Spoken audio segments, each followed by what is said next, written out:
Welcome to the Automotive Diagnostic Podcast. We're going to explore ways to sharpen our diagnostic skills, find learning resources, and hear from experts in the automotive field. This episode is brought to you by L1 Automotive Training and Keith Perkins. If you're looking for education on module programming, J2534, EEPROM work, key and immobilizer, electrical diagnostics, or drivability diagnostics, Keith has a website, l1training.com, that's got over 60 hours of training videos on all those subjects and more. When I first started out doing mobile, I utilized Keith's videos on module programming in J2534 in order to get my head wrapped around what I would need for the tooling, the computers, the software setups, what kind of obstacles I would be up against when I'm out there programming modules on cars. And it was a huge benefit to me. And I continue to use the training videos that he has on his website. So I strongly recommend checking out l1training.com. We have got Auto Rescue Tools and Isaac Rodell as a sponsor for this podcast. Hey guys, if you're looking for programming laptops, you want the laptop set up, ready to go for programming control modules on vehicles, you need key cutting equipment, you need diagnostic tools, Isaac is your guy. Has all that stuff available for purchase, and the support that he offers along with the purchase has been outstanding. I bought some stuff from him in the past. I got my Dolphin key cutting tool from him several years back. And again, the support has been phenomenal. Helped me out along the way with anything additional I needed to make it work for me. So make sure to check that out as well. Again, that's autorescuetools.com. The link will be in the show notes.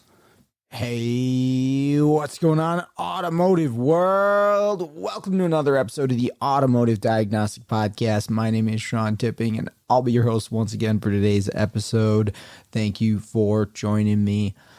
Today on the show, I'm going to talk about service information, a crucial part of our day-to-day as technicians, regardless of what area of the industry that you specialize in, whether it's repair work, body work, diagnostics, programming, whatever it might be.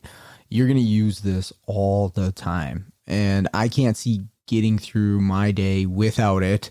I've serviced some shops in the past that don't have any service information, or they're just getting by with Google and YouTube as their service information. And I guess that's better than nothing, but a really poor substitute for an actual dedicated service information platform, right? So what I'm going to do today is talk about what I use, what I prefer, and I've had a lot of people ask me, what do I recommend?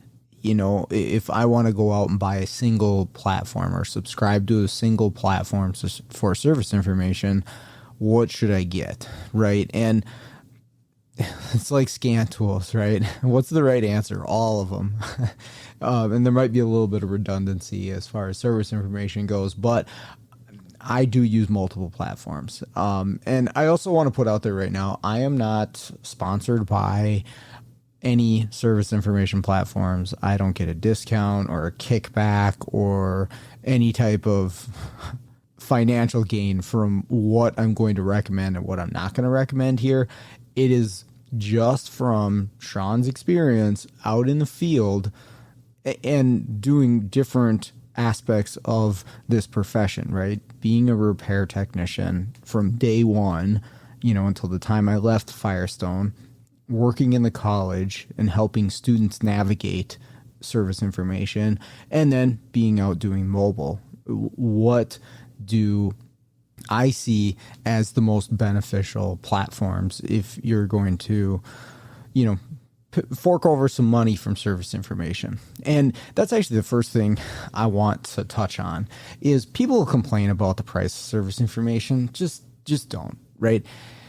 If you are repairing, diagnosing, fixing vehicles for compensation, which most of us are that are listening to this, with the exclusion of maybe some DIYers, and there's even options for you where you can do, you can purchase a single vehicle through some service information. But if you're fixing cars and you're receiving payment for it, which I hope you are, unless you're working on your own stuff, service information is an absolute no-brainer. So I can't even comprehend why someone would want to pinch pennies so much as to not pay for service information. If that's you, you really got to consider what you're doing here. Service information, realistically, if you're paying the most amount for a particular platform, is going to be sub $300 a month, right? And in some cases, much less than that, half of that, right? So even if it was 300, let's just say the best automotive service information platform out there was $300. Okay. And you go and you subscribe it and you have it. You can make that up almost immediately if you have cars to work on, right? You can make that up in 1 or 2 jobs. Okay. And how long does that take you as an individual or even as a shop, right? Especially if you're a shop and you have multiple technicians that are using the applications. But let's say you're running a mobile business, right? Okay. Within a couple jobs, by 10 o'clock in the morning on day 1 of the month, you've now made your money for the service information. And every other time that you utilize that service information for the rest of the month, it is now making you money.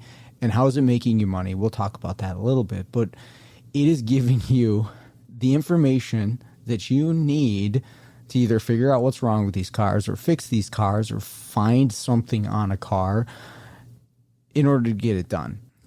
And without it, you're going to be at a severe disadvantage.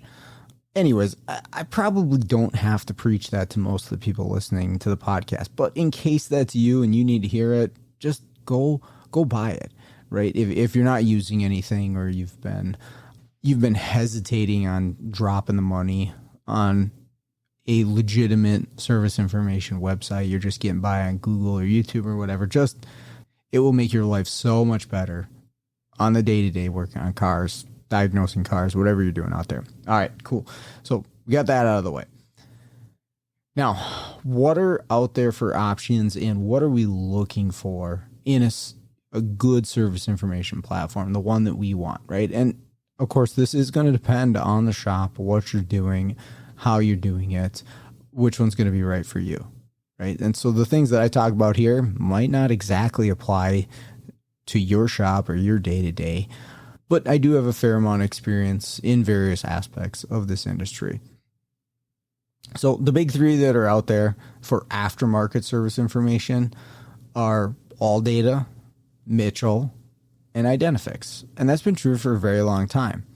MotoLogic is out there as well, and I would say making some ground, and I've used it. It's definitely a usable service information platform. Limited experience with MotoLogic, so I probably won't talk about it too much, but I've used it and it does have good information. There wasn't anything that really stood out to me that I didn't like, but I didn't use it as in-depth as the big 3. Again, the big 3, AllData, Identifix, Mitchell, I've used all of those at various points in my career, almost my entire career. Some of the first shops that I worked at, we had AllData. We eventually got Identifix as the service information in addition to that. When I was at Firestone, we had Identifix, and then we also had Mitchell as the main source of our service information. And when I was at the college, I used all 3. And we did that because we knew, again, these are the big 3 service information platforms. We want students to have access to all 3 of them because we didn't know what they were going to be using when they got out to a shop. Right now, if they're going to a dealership, they're going to be using the dealer platform. And we can't, it doesn't make sense to train students on every single OE platform and we don't know exactly where they're going to land or who they're going to work for. So we do it on the aftermarket service info. And in a lot of cases, the information is directly taken from the factory service information. But the likelihood of them seeing one of these three platforms out there is pretty high. But anyways, I got a lot of experience using those different platforms and the advantages and disadvantages to all of them. And of course, I use it in my day-to-day doing mobile. And we'll talk about which ones I prefer for that and which I feel give me the best bang for the buck. So first off, what do you want in a service information platform that's going to cover all makes and models? And that's really what I'm gearing this towards. And maybe you know what, I'll pause here before we get into those platforms. If you want factory service information, there is a website you can go to. I'll put the link in the show notes. It's oemonestop.com. And it's got little pictures of the manufacturer emblems you click on, and it brings you to a site where you can purchase a long or a short-term subscription to OE information, right? And there's not enough time on this podcast to go over every single one of them, nor do I really want to, nor have I used all of them. There's some manufacturers where I've gotten by 100% on the aftermarket service information, and I've never had to make a subscription. Now, there are cases where I definitely have had to make a short-term subscription to OE info. There's times where I've done that, and then I've been severely disappointed in what I found, though. I know there's been a handful of times where I've dumped the money for a 24-hour or 48 or 72-hour subscription to OE information off of one of these sites, and it's the exact same information that I found in aftermarket. But that being said, there's been times where I found TSB or star cases or things like that where I wasn't able to find them in the aftermarket information. Maybe it was a little bit behind, something didn't get transferred over, whatever it might be. Sometimes you find the information is only through the OE and you're not able to find it aftermarket. But anyways, if you want OE, that's a whole different story. And I think you should. At times, you need to know that option is available to you. But 90% of the time, I'm using that aftermarket information because, well, I'm paying a monthly subscription. And I'm going to go there first and see if it works for me. So these big three that I have experience with, Mitchell is the first one. And again, I used this for a number of years while I worked at Firestone. And this was our main source of information. We did have Identifix, and I'll get to Identifix and everything about that. But for repair procedures, for labor times, for component locations, we use Mitchell for most of that. Now, that being said, I don't know that I fully understood the capabilities or the resources available within Identifix at the time I was at Firestone. I kind of treated it like the way a lot of people treat it, as just a archive of known fixes for vehicles. And that was the main thing I used it for. I didn't use it as actual service information, but it can be. We used Mitchell. And that is something that should also be brought up, is whatever service information you decide to use, take some time to really understand what is available to you, how you find it within the system, and make sure that you're not leaving things completely unused because you're paying for it. You want to know everything that service can do for you. So take some time here. If you're subscribing, you're a new first-time subscriber to one of these services, I think every single one of them will actually have a representative call you or Zoom link into your computer and set up a demo and walk you through the platform. That's really important. Otherwise, they have videos out there, or you can listen to this podcast and I'll tell you a little bit about it. But make sure you understand whichever platform that you're actually using. And going back to my original point here is I didn't quite understand Identifix that well, so we used Mitchell for all that stuff. And I will say Mitchell has most of the information you're looking for. Again, basic repair procedures, diagrams, things like that. Now, this is circa 2011. And so things do change all the time. And things have probably changed since the last time I used Mitchell.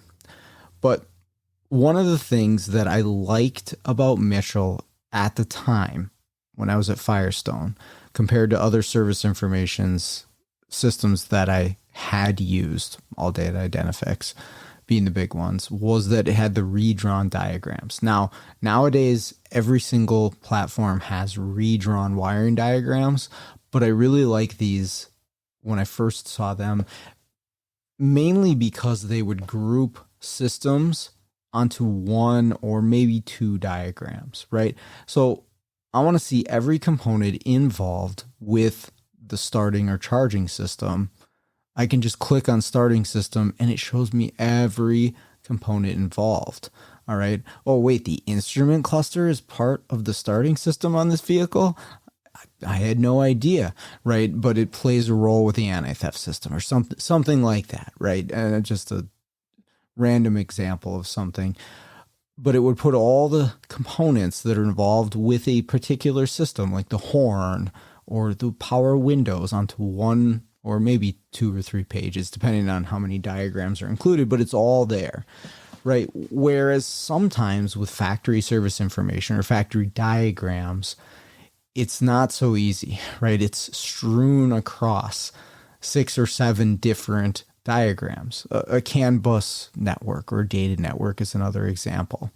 And on some vehicles now, they still have to do that with the redrawns, but you could get a vehicle's entire CAN bus in one diagram, where depending on the application, the manufacturer, that might be 6 or 7 different diagrams that you've got to scroll through.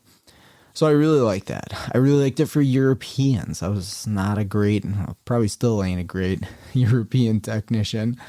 And the track diagrams, I had no idea what was going on there. So I almost had to use the redrawn diagrams at that point.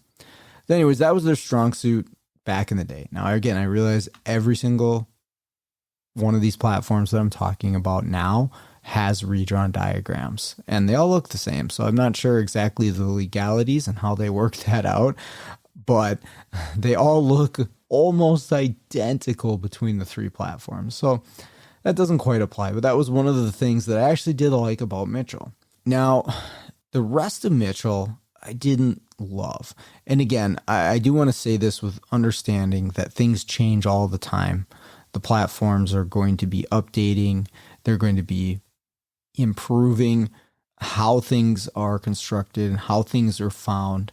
And even within the time that I worked at Firestone, they did make changes to how to find the information. And that's another big one that I want to talk about that I think is important for whatever platform you're using, is how easy or difficult is it to find the information that you're looking for, right? I hop on to Mitchell and I want to know the torque spec for the intake manifold bolt, or I want to know the torque pattern for the intake manifold bolts and the procedure for this. How easy or difficult is it to find that within the service information? Now, of course, you would hope that they have it, right? And that's another thing that we'll talk about, is just the information in general. But if they have it, how easy is it to navigate to that point within the service information, right? Now, my personal opinion on Mitchell, and again, I'm saying this with understanding that things maybe changed in the last couple of years. I haven't used it. I haven't used it in about a year since I left the college. But it was rather difficult to navigate through the system to find what you were looking for in comparison to some of the other platforms and how they had it arranged it. Now, I also say this understanding that there's a bias based on kind of what you're used to using and the setup and the platform that you're used to seeing, right? Like, I was used to the way that General Motors set up their electrical systems and their drivability systems and their scan tools. And so Volkswagen was 100% as foreign as it is to the US to me. And so I hated it, right? But a guy from Germany that works on them all the time, that's normal to him.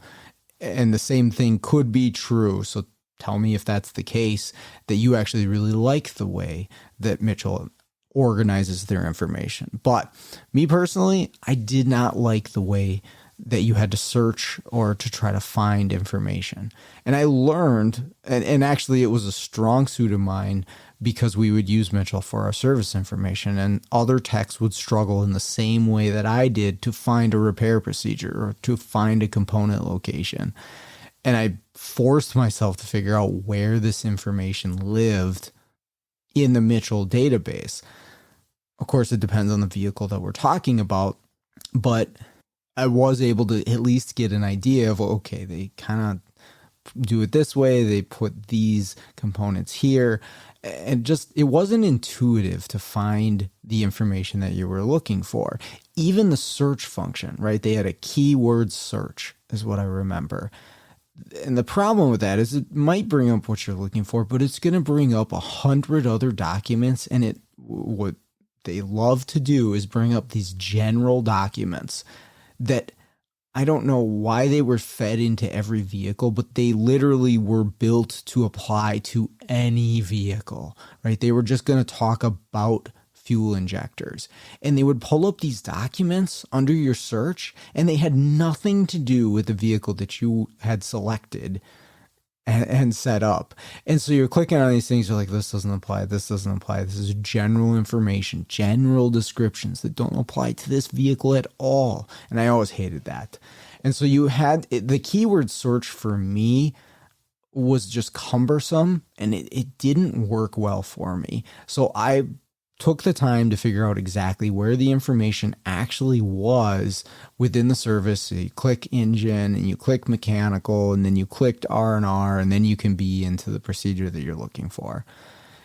And that's how I found most of the stuff in there, but it just didn't seem intuitive to me. So I guess that's kind of where I'm leaving Mitchell.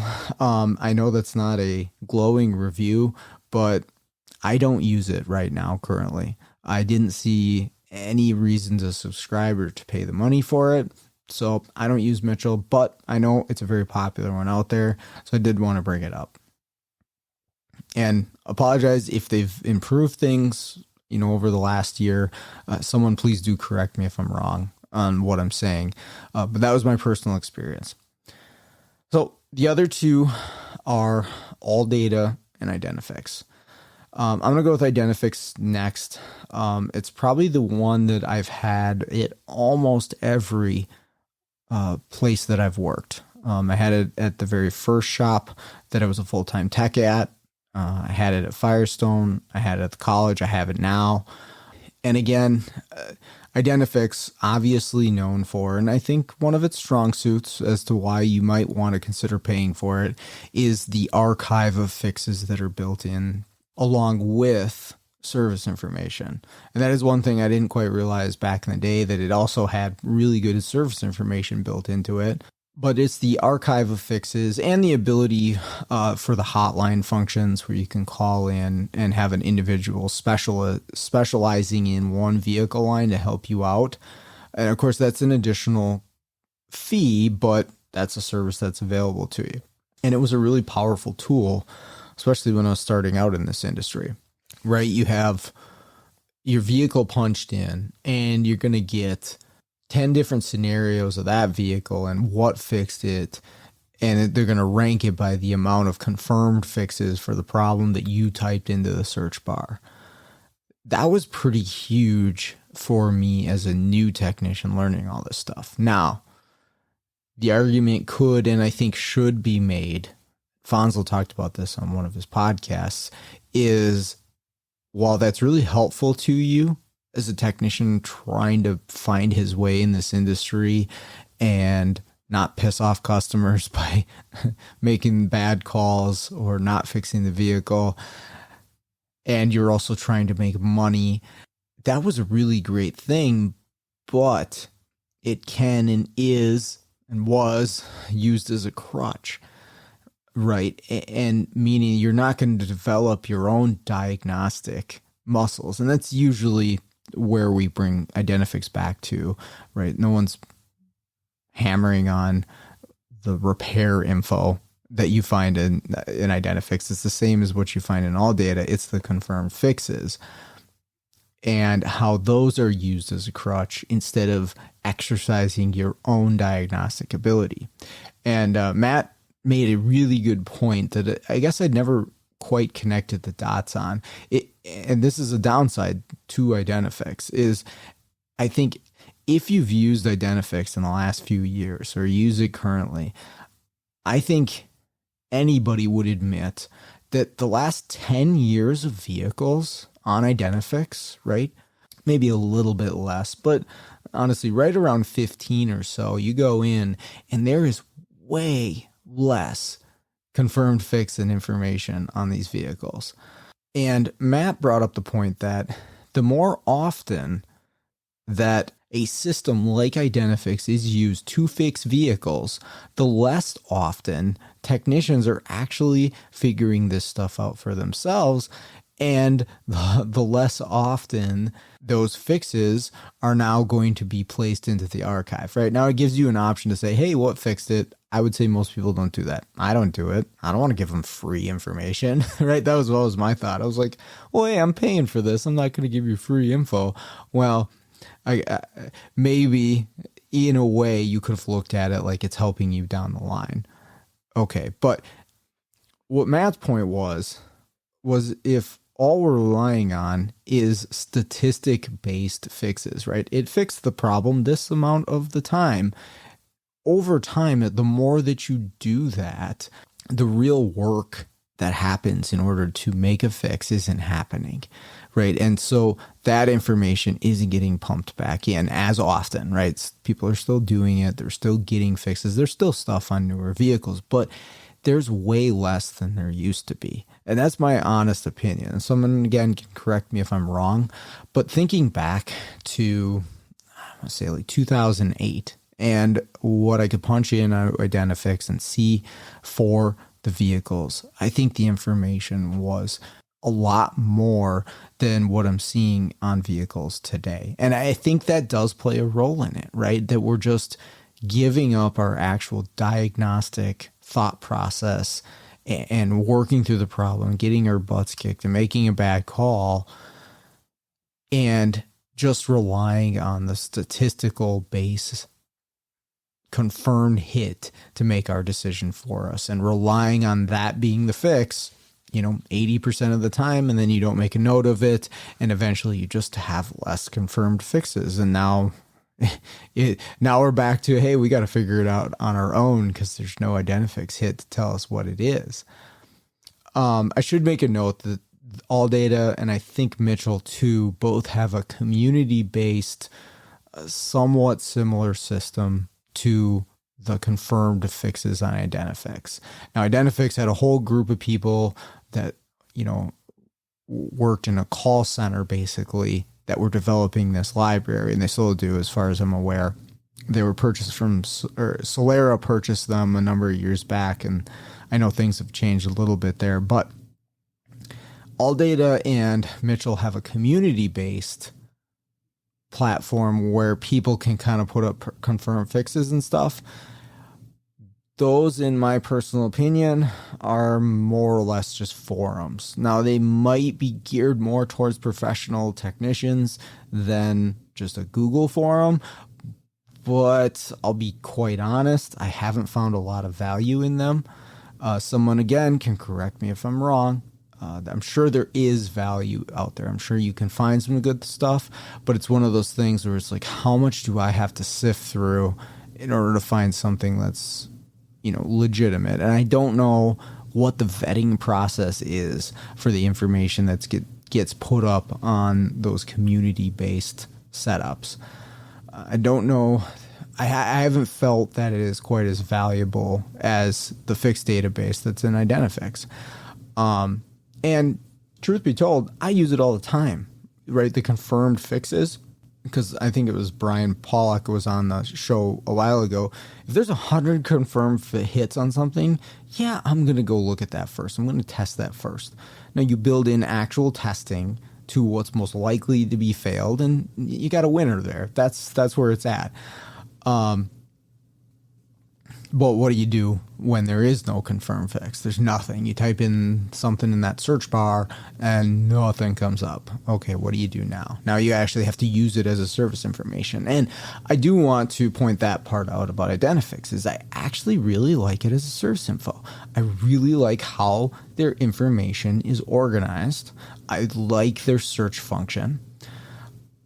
And that's something that should be a strong point of any service information system is the search bar, the searchability of the system. If it's not easily searchable, if you can't just type something in like you would Google and then it's going to give you, point you to the direction or pull up some things for you, if that doesn't function smoothly and intuitively, I'm not using it. And that was one of my big sticking points with Mitchell, honestly, that I didn't like it because that search function didn't work very well. Now, there's some value to knowing how to actually get to that piece of information within service information, but having a search bar that gets you there a little quicker is also really nice because there's such a bulk of information on a lot of these cars. It's like, let's speed up this process a little bit. Now, one of the reasons I like the search function within Identifix is because when you search something, let's say I search PCM, right? Powertrain control module. What it's going to pop up with is everything it has relating to a PCM, but organized by a specific category, right? So it's going to have component locations. It's going to have TSB. It's going to have wiring diagrams. It's going to have R&R. And you can click on those links and it'll blast you down to the part of the page that has that. But then there's a link where you can open it and it just opens up basically like a PDF window, but it doesn't bring you to a separate page, right? You're still on the same scrolling page that you initially started on, and you can go up to wiring diagrams, click that, open it up, scroll down a little bit, open up the component locations. Oh, okay, there's where the PCM is. Scroll down a little bit more, open the connector pin out. There it is right there. Awesome. And you can have all of that and scroll up and down if you want to, right? You can open it up in separate pages. And this kind of comes down to however, you prefer the information being presented to you. But I really like that where everything about the PCM that it has is right there. This can be a detriment here and there. European cars come to mind. Sometimes it pulls up repetitive information where, Volkswagen I had recently where it's like there was 10 diagrams, all that said pretty much the same thing. And you had to really pay attention to the details, and it mattered the year of the vehicle and the application and all that stuff. And sometimes it gets a little excessive what it pulls up, and you have to be creative in how you find and organize the information. But I like that it pulls everything up on one page. And again, what the searchability and the search bar of a service information system do for you, I think is really important. One of the things that I think is going to happen in the next few years is these companies that provide these platforms are going to be integrating some large language models into their systems, and they'll be training them on their data. And once that is integrated, whoever is first to that, I think is going to have a huge advantage over the other ones. And I'm actually putting on a class a little bit later this fall on the details and the future of that. And I think that's going to be really powerful. But for right now, they haven't done that as far as I've seen. It's still kind of the same search bar that we've been using for a long time, but it is important and it is helpful. With that, before I move on from the searchability part, don't forget about Control F. And that goes for a lot of things. If you're using a computer at all, that is your best friend in order to find something on any screen, on any document. Control F, it pops up a little bar, put what you want in that bar. Like you're looking for power window, and it's going to let you jump to each part of the page it's around. So you've got a lot of stuff open, long document, huge PDF opens, a TSB. Don't forget about Control F. That's useful in all of these platforms. Doesn't matter which one you're talking about. All right. Now, to the downside of Identifix, from my personal opinion, and this is circa August 23, I didn't always feel this way. And I actually tried just having Identifix as my sole, like, paid for service information when I went mobile. And it kind of worked for the most part, but here's where it fell short. The information that you can find on new vehicles, and I'm not talking direct hits now, right? I'm okay with that. What I do for a living is figure out the problems that the direct hits didn't figure out. But the actual information for vehicles, like diagrams, and component locations, and connector pinouts, and R&R procedures, it seems to be missing on a lot of new vehicles.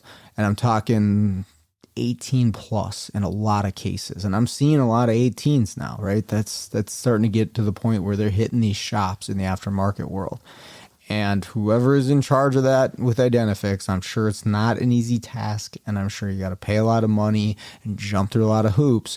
But man, they are missing a ton of information on newer vehicles. So if you're working on new model stuff, I would be very at least aware of that before you make an Identifix subscription. And I've been really let down in the last year when it comes to new vehicles and the actual information that's available there. So that brings me to AllData. That's the other big one that I use. And I did make a purchase to AllData. They also have a very friendly organization of their information. Now, some people don't like it, but I think here's why I like it. It has almost never changed in the time that I've used it. And this is going back to, I think I worked at a place that had it on CD, right? You would order a new CD and then load it and you would pull it up. And they haven't changed their format of organization for their info like ever. And I guess it's a form of familiarity that makes so much sense to me. Like, I know exactly where to go within AllData to find what I'm looking for. It's just set up in a way that, and again, this might be just a bias because I know and I've used it so many years, but that's part of why I like it so much. It's familiar and I know where to find things. Now, that being said, they do have a very powerful search bar up in the top right. You use that, boy, you can find what you're looking for very quickly, and it cuts out all the fluff. In my opinion, it will pull up what you're looking for. Now, I still like Identifix's setup where everything is on a scrollable page and you can open documents all on one page. That I really do like, but the search function to find what you're looking for in AllData is pretty good. It's going to get you to what you need to find with some pretty good accuracy. Now, the other thing about AllData that I like is the downside to Identifix is that it covers new vehicles fairly well, right? I'm not seeing a bunch of 23s right now in August 23, so I don't know on that stuff, but 21s, it's been the place to go for me to find the information, the diagrams and stuff like that. So like I mentioned, they have the community stuff. I'll give that it's not the best. I don't think it's quite the same as the confirm fix setup on Identifix. It's something. So, if I'm to take all of that into consideration and say, okay, if I'm going to buy one, which one am I going to get? Right. And I have Identifix and AllData. Those are my two main, and I'll buy a short-term sub to an OE if I have to. But if I was going to buy one, what am I going to get? It probably is going to depend on what I'm working on. If I'm seeing a ton of old stuff, Identifix is probably the way to go because the archives are really strong for older vehicles. The information's all there. All the other things I said I liked about it. But if you're seeing a lot of newer vehicles, maybe you work in a body shop, and some of these service informations do have like separate collision purchases that you can, or subscriptions that you can have. But if you're seeing a lot of new vehicles, AllData is the way to go. Just due to the fact that Identifix doesn't seem to have the information in a lot of cases. And what do you do when you're paying for service and it doesn't have any information?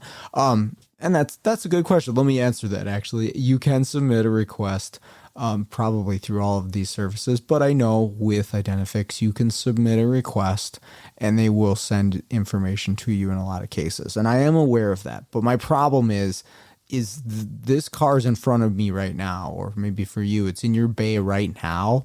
You want that diagram right now because you're on the clock, right? I've got to get to my next job in an hour. I don't want to have to come back here to try to fix this thing once somebody sends me a diagram. And then what if it's the wrong diagram? What if I punched in the wrong RPO code or something and then I have to do it again? Like, when I get to a point like that, it's nice to have the ability to reach out to somebody. That's great and that's awesome, but I just want it there. I want to be able to pull it up, get my info, fix the car, move on with my day. And so I'm going to pay for the service that does that. That's my opinion on service information. So take it for what you will, right? A biased personal opinion based on what I've done in the automotive industry, but hopefully I've given you some ideas, something to think about with what's out there. If you've got some different opinions, some additional information, some things you'd like to share, let me know about it. Post it up in the Facebook group. I don't know everything. I'm sure there's things about these platforms I'm unaware of. I'm not utilizing their full potential. Reasons why one's maybe better than the other. Maybe you agree with me and just buy them all. Let me know. Let me hear about it. That would be awesome. But with that all out of the way, let's get out there and start fixing the world one car at a time.